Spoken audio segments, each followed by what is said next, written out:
यदि आपको बार बार पेशाब लगता हो, विशेष तौर पर शाम को या रात को, और कहीं भी आप जाते हो किसी भी कार्यक्रम में, तो आपको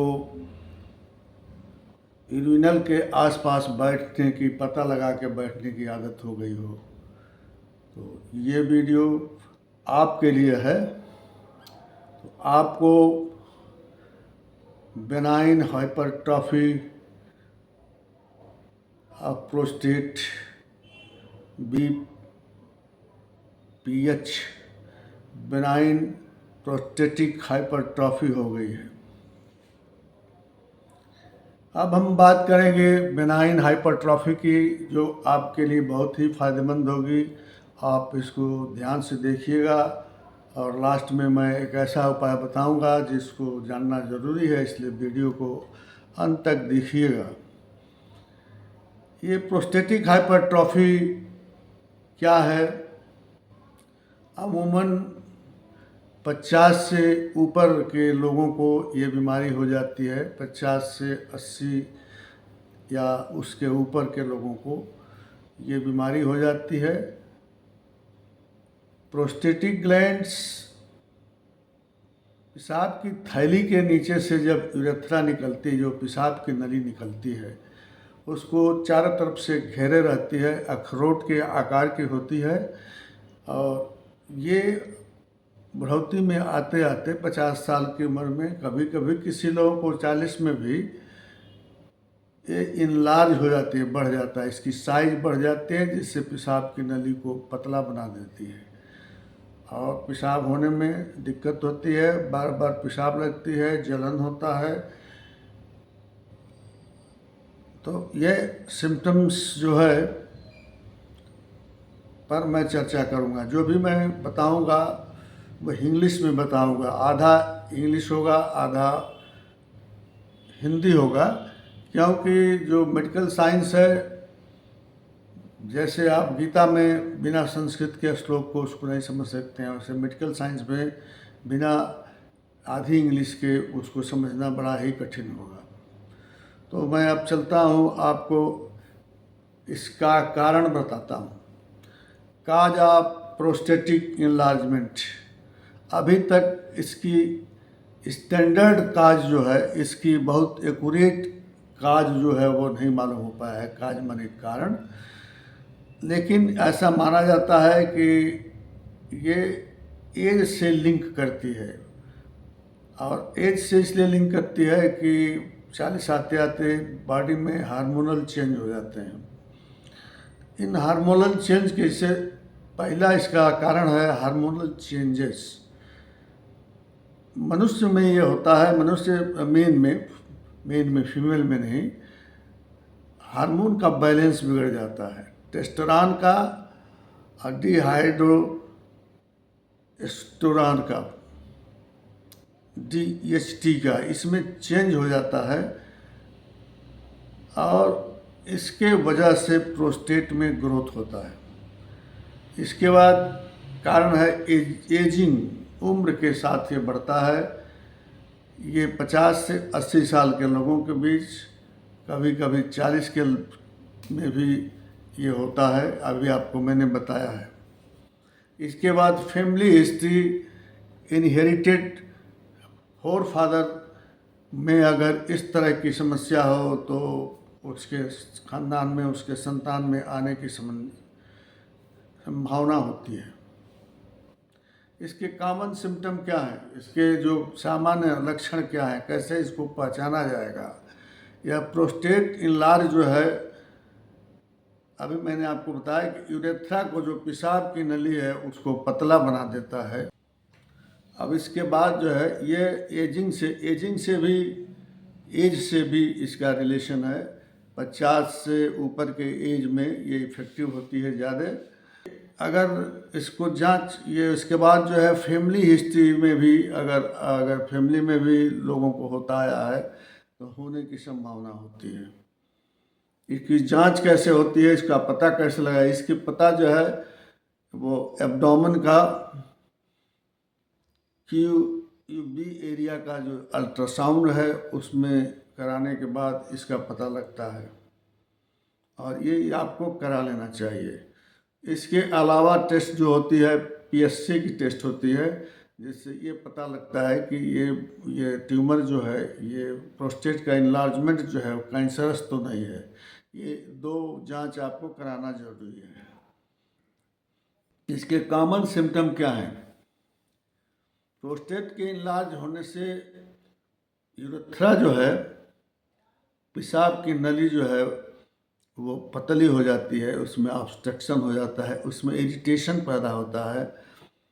तो इसके वजह से इसके सिम्टम आते हैं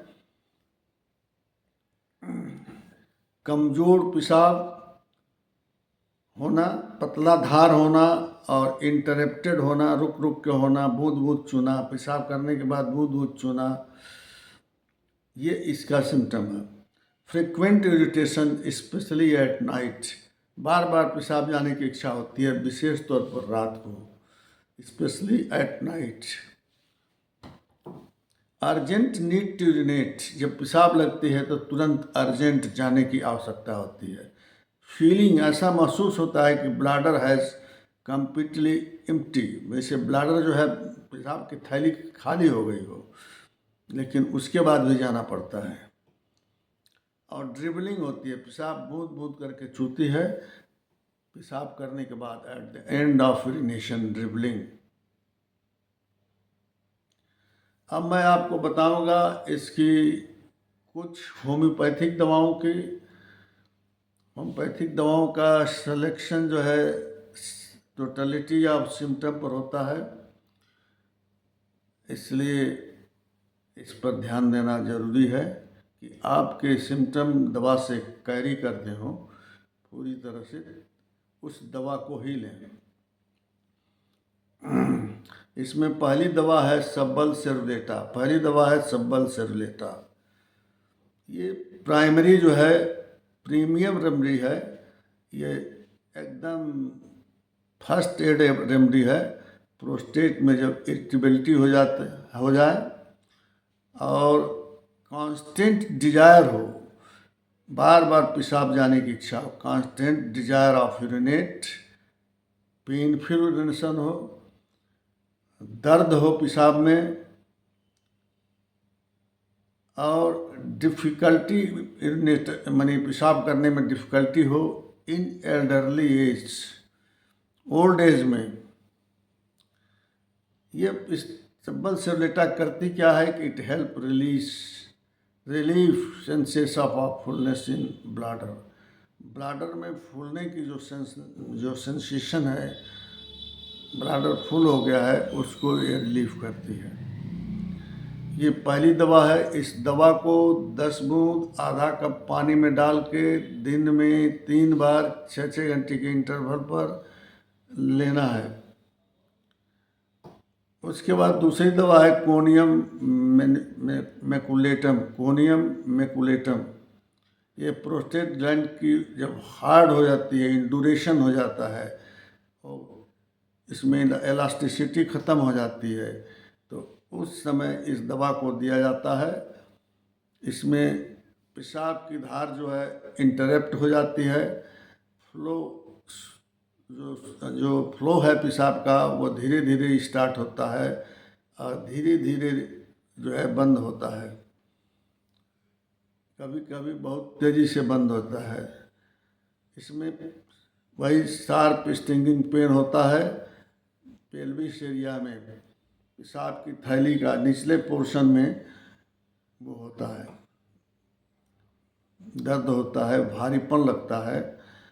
ये कोनियम मैकुलेटम, इस दवा को 6 में मिल जाए तो 6 में, और नहीं तो 30 में मिले तो 30 में 4 गोली दिन में 3 बार आप लें, और ज़्यादा तकलीफ़ हो तो 4 बार भी ले सकते हैं। इसके बाद जो दवा है थूजा ऑक्सीडेंटलिस। ये थूजा जो है साइकोटिक रेमडी है। जहाँ भी ग्रोथ होता है, अनयूजुअल ग्रोथ में इसका उपयोग होता है। और प्रोस्टेट में ये तब माने इसका प्रयोग होता है जो प्रोस्टेट जो है क्रॉनिक हो जाए, क्रॉनिक रूप से पुराना हो जाए, पुराना इनलार्जमेंट ऑफ प्रोस्टेट हो और ये बुढ़ापा की वजह से हो, सेनाइल डिजनरेशन, बुढ़ापा अपने आप में एक रोग होता है, इससे चेंजेज हो जाते हैं बॉडी में, उससे होता है। इसमें सिम्टम क्या होता है? फ्रीक्वेंट अर्जिंग ऑफ कॉल, बार बार जल्दी जल्दी पेशाब करने की इच्छा होती है, specially at night with a very weak steam, रात में होती है और पेशाब की धार बहुत ही पतली हो जाती है, उसमें ये दवा काम करती है। इसके अलावा जो है बराइटा कार्ब, ये बुढ़ापे की दवा है, ये बच्चों की और बुढ़ापा की, end of life and start of beginning, जब जीवन का जो ही विकास होना शुरू होता है उसमें ये दवा इंडिकेटेड होती है और जीवन के लास्ट में होती है। इसमें सेनाइल डिजनरेशन हो जाता है और इसमें फ्रीक्वेंट अर्जेंट कॉल होती है। अब आप इसके बाद जो है जो दवा है, चौथी दवा डिजिटेलिस परप्यूरिया, इसको तब चुना जाता है जब इनलार्जमेंट जो हार्ट का, इसका प्रोस्टेट का हार्ट के तकलीफ के साथ हो, जब हृदय में कोई तकलीफ हो और उसके साथ जो है ये प्रोस्टेटिक इनलार्जमेंट हो, तब इंडिकेटेड होती है। ब्लैडर में हमेशा फुलनेस होता है, भरा भरा महसूस होता है और कभी भी ऐसा नहीं महसूस होता है कि कंप्लीटली एम्प्टी हो गया हो। अब इसके बाद लाइकोपोडियम दवा आती है, लाइकोपोडियम कैलोवेटम। इसमें पेशेंट, जैसा कि सब में फ्रीक्वेंट यूरिनेशन होता है, उसका सेंसेशन होता है, रात में बढ़ता है और कभी कभी इसमें रेड सैंडी यूरिन भी आता है। इसका मुख्य रूप से ये रोग 4 से 8 बजे शाम को बढ़ता है और अगर गैस्ट्राइटिस हो पेशेंट की इसके साथ तो उसमें लाइकोपोडियम इंडिकेटेड होती है। इसके बाद जो दवा है फेरम पिक्रिक, फेरम पिक्रिक जो है यह भी जब इंडोनेशन हो जाता है तो थूजा के साथ फेरम पिक्रिक दिया जाता है 3x में। इसको 2 टैबलेट जो है, ये बनी बनाई टैबलेट में आती है, 2 टैबलेट सुबह दोपहर शाम 3 बार थूजा के साथ दिया जाता है। इसके बाद दवा आती है स्टेप्सिग्रिया, ये विशेष तौर पर नौजवानों में होती है और सेक्स करने के बाद जो सेमिनल डिस्चार्ज हो जाता है उसमें, उसके बाद अगर बहुत भयंकर जलन हो जाए तो उसमें ये काम करेगी और उसके साथ पेशाब में तकलीफ़ हो, बार बार जाने की इच्छा हो और जाने जलन होती हो, बर्निंग होता हो, तो उसमें ये दवा काम करेगी। इस तरह से मैं आपको इतनी दवाओं को बता चुका हूँ। इसमें परहेज आपको क्या करना है कि कॉफ़ी, चाय,